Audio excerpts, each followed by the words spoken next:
Today, distinguished colleagues,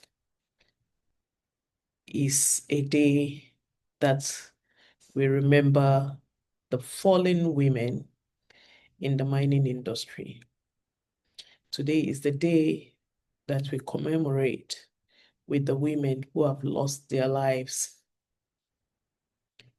Today is the day that we pause to think silently about the tragedy that mining have brought to families, have brought to our mothers, our sisters, our daughters, because they are trying to make a living from the mines. Today is a day that we have tagged at WiM-Africa as Silent 15, being the 15th day of February 2026. We are marking the Silent 15 of Bilalikoto. It is a day that we are on one hand filled with emotions, sadness, and on the other hand, working hard to bring about the change that we desperately need to have as women in mining across the continent Africa. It's a day of call for safety. It's a day we raise the banner under Silent 15 of Bilalikoto. The day that we challenge ourselves, we challenge our leaders, we challenge the industry, and challenge every stakeholder that is connected to the mining industry, both at the downstream, the midstream, and at the upstream. In this sector, women are losing their lives to have this gold go to the market, to get some people rich, to have the critical minerals being available for the transition that the whole world is seeking to have. And so February 15th of every year is a year we set aside to really reflect on the essence of mining, the livelihoods of our families in Africa.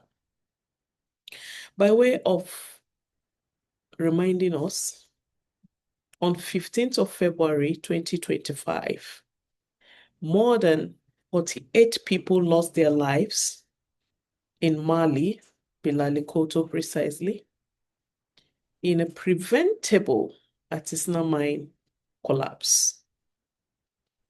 That tragedy is not isolated.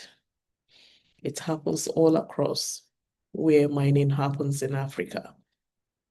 Across our continent, we have similar accidents. We have incidents that either is a near miss or we have fatalities like we have in Mali, Bilalikoto, precisely in on February 15th, 2025. So as these incidents continue to occur quietly, repeatedly, and even unaccounted for most of the time, I want to mention a few other accidents that you could want to also take a look at. In Siaya County in Kenya, 5 women were killed in a gold mine collapse, March 2025. Remember, we are having Silent 15 Bilalikoto as 15th February 2025. But the next month, March, we have another set of 5 women losing their lives last year. And in Zamfara State in Nigeria, dozens of miners have died. Check the news. Some are reported, some are not. They have died in multiple incidents in informal gold mines, and a mine collapse linked to unsafe artisanal practices. What about in Zimbabwe? Multiple incidents in informal gold mines in the Midlands and Metabelin land have claimed scores of lives. What about in the DRC? We have collapse in artisanal cobalt and copper sites, which have buried the entire shifts of workers, and so on. I have a long list in front of me, but I'll skip to what's most important. Before then, I would like to say that it's not only in the small-scale industry that we have these accidents. Even within the large-scale mining environments, failures of tailings, pit wall instability, subcontractor negligence here and there have cost lives. This is a proof that it's not just about small scale or artisanal, but also it's generally not about scale. The scale does not automatically equal to safety. So today is the day we are paying attention to the safety of women at the mine site. Now, these are consequences of systemic neglect, of informal labor pushed underground, of women excluded from safety planning, safety briefing, safety capacity building, safety awareness, of value chains that benefit from minerals without accountability, no traceability, no human rights considerations, just the economic benefits without accountability for how they are being produced. This is why Silent 15 of Bilalikoto, anchored by WiM-Africa, matters a lot. And this year, 2026, we are calling on everyone connected in one way or the other to mining. We are all connected. Even those who are not directly connected in the industry have laptops, they use jewelries, they buy gold. In one way or the other, we are all connected. So this year is a call first to WiM-Africa chapters across the continent to dedicate this month to some level of action, with funding or without funding. Some level of action must be taken this month at all chapters of WiM-Africa. We are calling all the chapters to conduct physical site visits to artisanal and small-scale mining sites in your locality, especially women-led sites, so that you raise awareness on basic safety practices as much as you can in those rural communities where safety takes place and where women depend, earning $1 or $2 a day to keep their families going. I was listening to a WiM-Africa digital advocacy done in Sierra Leone by Mrs. Kande Esther, the women miners Sierra Leone leader. And I was hearing her talk about $2 a day per family, the entire family being on a mine site to mine for gold and sell for almost nothing to some middlemen. This, we think, need to have some safety components in the trading system. So back to what chapters should be doing in this month of February. You are to host community dialogues and toolbox talks on mine stability, on pit management, and emergency responses. You are to organize webinars online to reach those who cannot be at your event. and local tech-ins to educate artisanal miners on their rights, the risk, and pathways for formalization. Very important.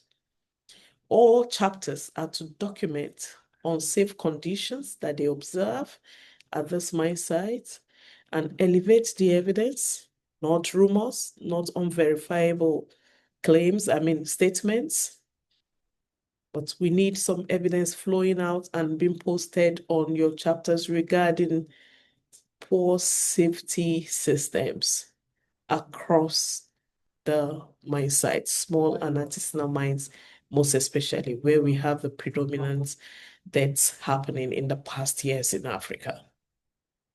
So this call is to both national chapters and community chapters and student chapters, all chapters across the continent and beyond. Provided you are affiliated to WiM-Africa, this is your call and this is your assignment. So now moving to the large-scale mining industry. Safety cannot stop at your fence line.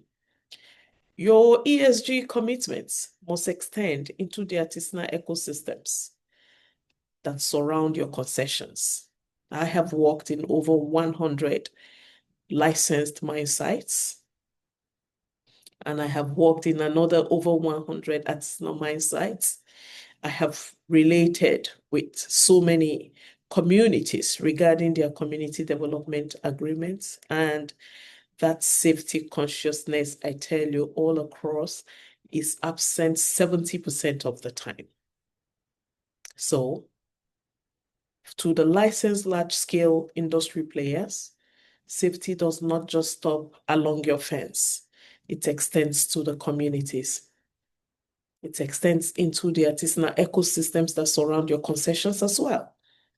So we are calling you as the industry players, organized sector, that you should support training, you should share safety knowledge, you should invest in coexistence frameworks with this ASM ecosystem around your concession, and ensure that your supply chains do not absorb minerals stained by preventable deaths. We view these deaths as just statistics. It shouldn't be so, and that is the call from WiM-Africa today. And then we move forward to another segment of our stakeholders, which is governments and national and subnational level authorities or leaders. Formalization without protection is a failure. Formalization without having safety at the center of that plan is a failure. Licensing without training, without evidence of safety policies is negligence of duty at the government level. So the mining revenues, the royalties, and every financial gain that a government has from mining must translate into safety inspections. It must translate into rescue capacities by these enforcement agents or government authority at every level in a national or subnational level. It must translate to some components of gender responsiveness, safety standards ensured in the process of licensing. And then where there are compliance issues, there must be a structure or a system that ensures that there's enforceable consequences, most especially when a life is lost, one life. There must be consequences, and the multiplier effect applies for multiple lives lost. We have to take responsibility at the government level and stop moving from speeches to action and doing the exact thing that we are in office to do as government. So I move forward to an upper level of regional economic communities across Africa, including the African Union and every other economic communities for the East, for the West, for the South, and for Central Africa. All around where we have the economic communities, where we have the states come together and have a union. Mine safety is more critical than the critical minerals itself, if such English is permitted. Mining safety, especially for women in ASM, must be elevated within the continent. It must be elevated within continental mineral strategy documents that we are developing at this level. Our gender frameworks must be considered. I mean, the frameworks that we have at continental level should not be like Europe or like the United States or any other developed economy. Ours is a unique case that needs a unique approach. And so our documents must address our realities in Africa. Our green transition policies. The other day, there was a review we did on the green mineral strategy, and gender was not captured at all, at all. I think as a footnote somewhere, just once, it was not inclusive. And that's a green minerals development strategy. This is a call. This is a call to us all. 1/3 is too much to bear at WiM-Africa. So today being Silent 15 of Bilalikoto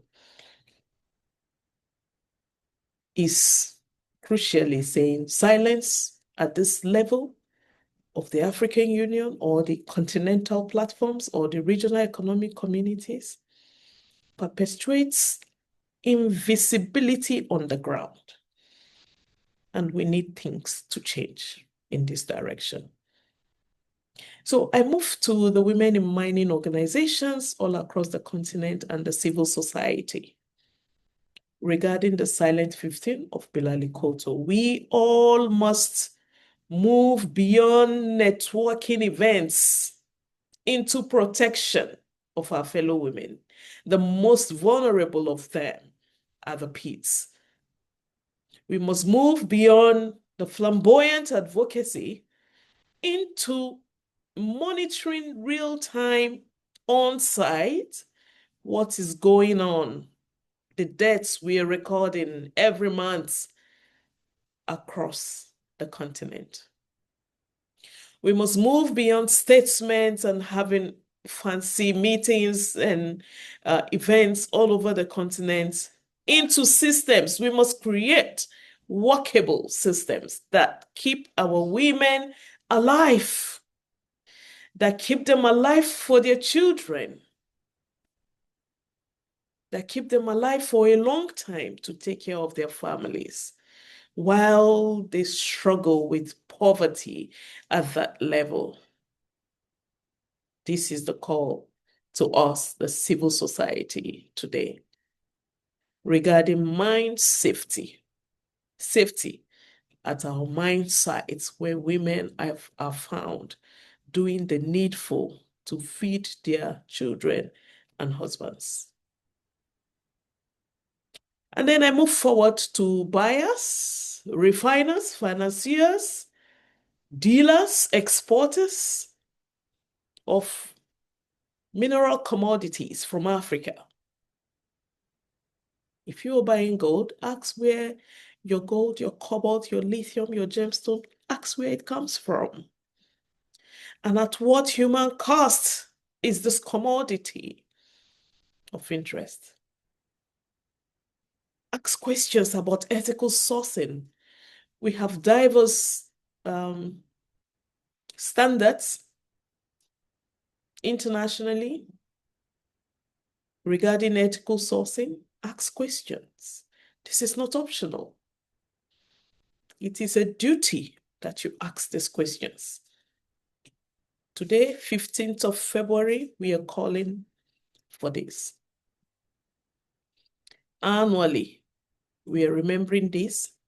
And as much as we have the capacity as Women in Mining Africa, we are auditing actions that have been taken and what more needs to be done every year on the 15th of February. And then I move to another level of stakeholders that is in my script right here. And that is the African mining events that we have all across, from Zimbabwe to Nigeria to South Africa to Kenya to Rwanda to Tanzania. All of these events and platforms. Today, Women in Mining Africa is calling you to stop treating mine deaths as side conversations. We want to put safety of women's lives and community protection on main stages, not side panels. We want it to be at the front burner of discussions at these events. Investment forums, we want the safety of our women who are part of the value chain for the minerals that we so much crave for in Africa. We want it to be at the front title of the event, not a by the way side issue. The death of one woman in Africa at the mine pit means numerous to count for us at WiM-Africa. It's way too much to bear. So today, Silent 15 of Bilalikoto begins its first year. We started in 2025 last year, but today, February 15th, 2026, marks the real implementation year, not as a memorial, usual memorial, but as a call to action to all segments of stakeholders. So today and every year, 15th February, we remember the fallen so that we, the living, may be protected, so that more lives are not lost. We speak their names, we tell their stories, so that systems may change due to this call. So I plead with us all that you should work with us at Women in Mining Africa to make this moment a collective deciding day that no mineral is worth a woman's life, to make this moment a subject of discussion across your boards, across your meetings, wherever it is that mining is discussed. We call on you to have this as part of the subject matter. Thank you very much for watching up to this point, and I wish us all safety as we go about our businesses, and I look forward to collaborating with us all at WiM-Africa and all the stakeholders outside Africa. Thank you and God bless.